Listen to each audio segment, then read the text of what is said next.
I'm looking at the rise of fences across the planet that we talked about the last few days, and the notion that they've tripled since 9/11. They've securitized climate change. It wouldn't even matter if it wasn't happening. There's money to be made from it. So I'm going to look at cashing in on environmental threats. So the meteor that went into Moscow in February was a challenge. It could have knocked out our mobile phone system.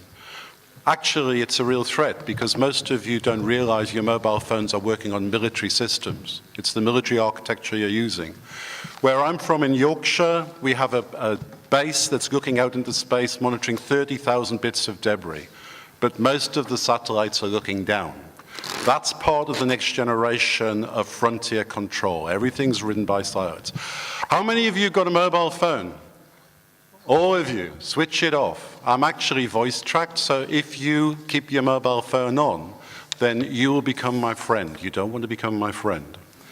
One of the things I'm going to look at is the climate change panel met this last week and said that 95% certainty there is climate change, man-made, and actually we may not stop it. It may be like an oil tanker. We may be looking at a time of very abrupt climate change. So what I'm going to look at is masking the violence associated with trying to stop migration flows. Most of those migration flows will be internal displacement. The others will come to the borders. And what we've been talking about will be managed militarily. Now, one of the mistakes that academics make is they think that the issue is important for the news media. It's not. It's got to be a story. So most of the people here are not natural native English speakers, so I'm going to tell the story in pictures. So that would grab a headline. The arcane statistics of climate change wouldn't. So what I'm looking at is the secondary impacts, the food and water shortages, the protests, the migration, and the populations that have done least to make climate change being the most effective. Part of this involves a new architecture of surveillance, and the inklings of that are already here. And what I'm going to tell you about is the melding of techniques of intelligent targeting onto new algorithms of social control, and the role of the military, industrial, security, university, media, entertainment complex. You may even be part of it. Part of this is about cybernetics, about communication, command and control in the animal machine, and part of it is using nature to carry out part of the military objective. Francis Bacon said knowledge is power, but he also said nature to be commanded must be obeyed. We're beginning to use biological systems. A lot of this is propaganda, so part of the issue is battle spaces at sea and managing the information.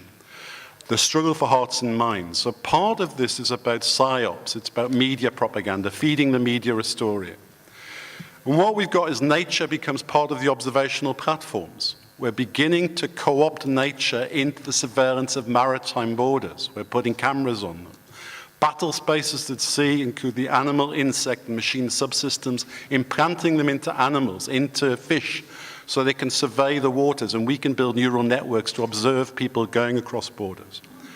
Massive period of experimentation. Can you micro-miniaturize and actually put surveillance technology into the animals, like this kitty cat by DARPA, or into insects and make them part of the swarming and the intelligence gathering? It's all about algorithms that mimic organized curiosity. Could they mimic hatred? Me and Noel have heated conversations about this. But sequential algorithmic targeting is part of the military architecture where you hunt targets that are of a particular type. Can you do the same thing with humans? Actually, you can, because where I live, we have the biggest surveillance operation by the National Security Agency, and you've already got a tagging targeting device in your pocket. It's called your mobile phone. So we're moving into a new stage where the violence will be masked, and the less the authority of this, the authorities, the more violence that will be used. And what I'm going to talk about is harmless weapons. When we have riots, what you've seen in Turkey and the Middle East over the summer, the less lethal solution is gas and rubber bullets. They're not safe, they appear safe. It's a whole generation of acoustics, entanglers, and now microwave weapons. The way the story's told on TV, the authorities used tear gas. They didn't say they used vomit gas, but that's one of the side effects. Or skin fryer weapons, or that's one of the side effects of pepper gas used in Turkey. They don't talk about eye gougers, or that's one of the effects if you use them too near. So it's not either lethal or non-lethal, but both and more. And it's beginning to talk about mass area paralysis. So what I'm going to chat to you for the next 10 minutes about is melding counter-terror technologies into control and border systems in an insecure world where maybe 1 billion, maybe 200 million people are on the move. The Syrian exodus from Damascus was 2 million over the summer. My organization, and I'm a trustee on MAG, were training the 50,000 people to stop the children as they went through a minefield trying to escape Syria. And one of the problems is that when there is a climate episode like there was in New Orleans, it's seen as a public order event rather than a human security event. A breakdown in public order rather than protecting the people. And as the pressure mounts, what we've heard at this conference about Morocco, where the migrants were dumped into a minefield. So when we talk about border control technologies, we're normally thinking about passive systems that people have to walk over. I want to talk about victim-activated systems that will hunt them down. So you've got these electrified fences, you've got mines, you've got barbed wire, we're familiar with that. But there are new doctrines coming from the US about tunable lethality, rheostatic weapons, where you can actually immobilize people at a distance. So for example, this weapon here, it fires 500,000 rounds a minute. The actual minefield is a virtual minefield in space, but if you step on the virtual mine, it will target a weapon specifically at you, 500,000 rounds a minute. These are beyond prototype. This technology here will recognize faces inside a car. You can start melding face recognition and weaponry.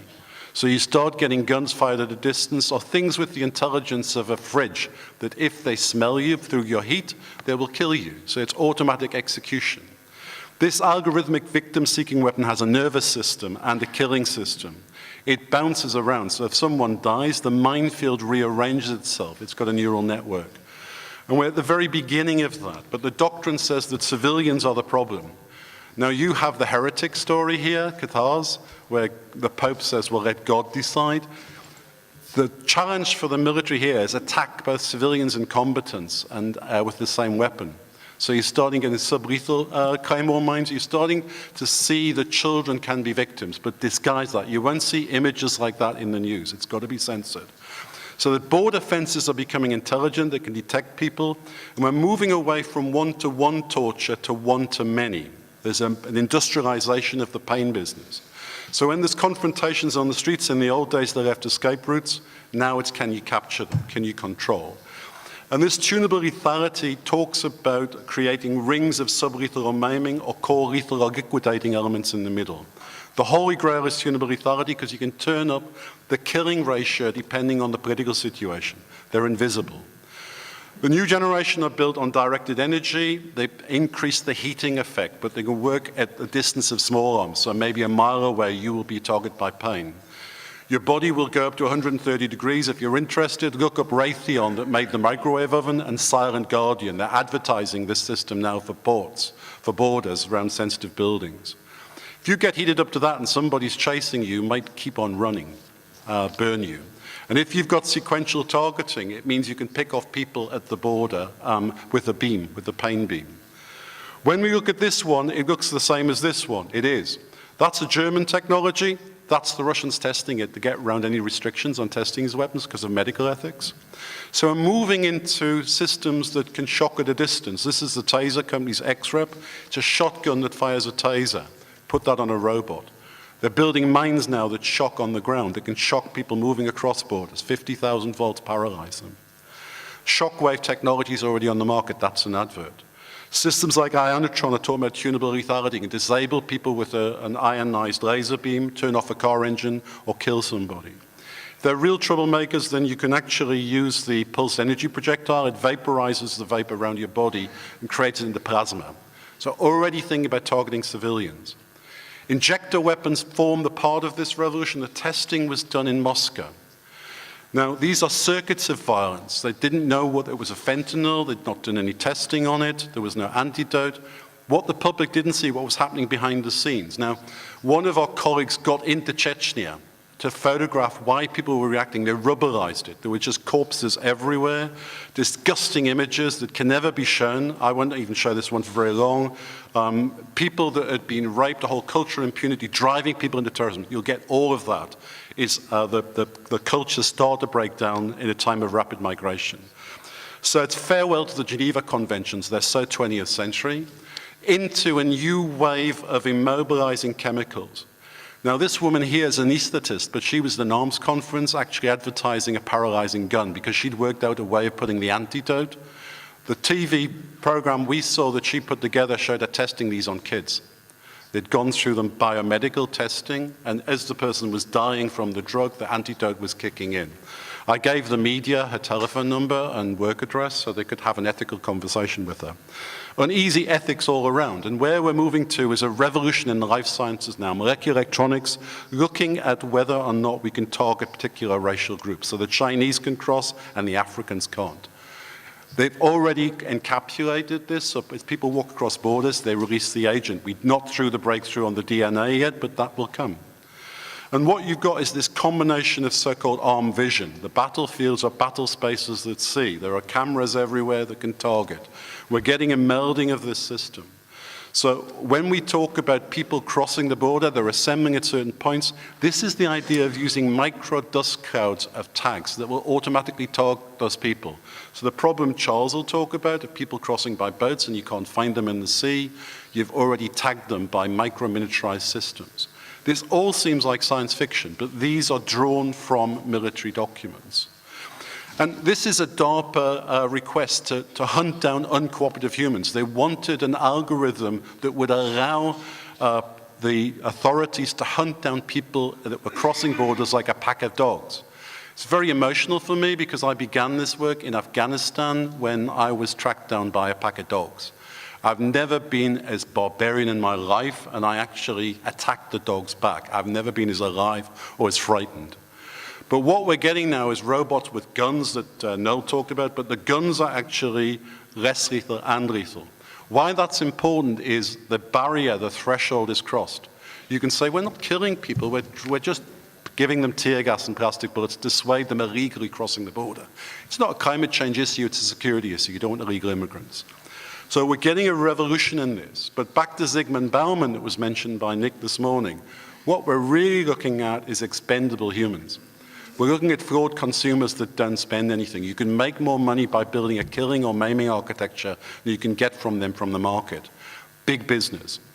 We heard about the drone systems across Texas. The same companies are often cooperating in other borders. We've got this military-industrial complex that's building this new architecture of control. And it's changing battlefields from the old days to battle spaces. It's the militarization of everything. And that means huge amounts of money. The final questions, because I've got to stick to time, is how come we've missed this? Academics have not been penetrating the military or security markets. The technologies that are emerging there are generations ahead of what's been discussed in academia.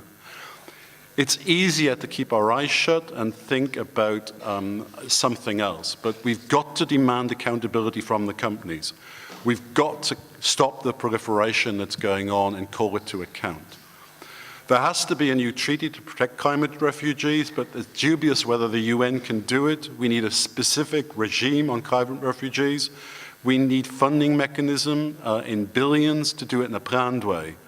It shouldn't be an emergency response, because if it is, then everyone that crosses those borders is accelerated to being much more expendable than they already are.